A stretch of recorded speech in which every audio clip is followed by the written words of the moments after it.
Hai Sobat Polri, dalam rangka Hari Bayangkara ke-79 yang diperingati setiap tanggal 1 Juli, jajaran Polri di seluruh Indonesia kembali hadir untuk masyarakat melalui aksi nyata. Mulai dari bakti kesehatan seperti donor darah, kitan massal, operasi katarak, vaksinasi, hingga layanan kesehatan mental, semuanya gratis untuk masyarakat.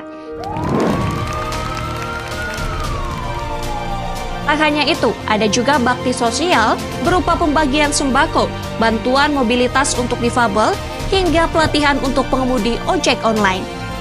Dan yang tak kalah penting, bakti religi yang dilakukan dengan membersihkan dan merenovasi tempat ibadah seperti masjid, gereja, pura, hingga vihara.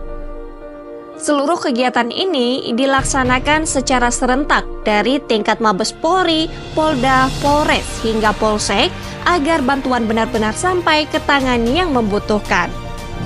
Karena Polri hadir bukan hanya menjaga keamanan, tapi juga memberikan perlindungan, pengayoman, dan pelayanan kepada masyarakat. Semarakan Hari Bayangkara ke-79. Polri untuk masyarakat.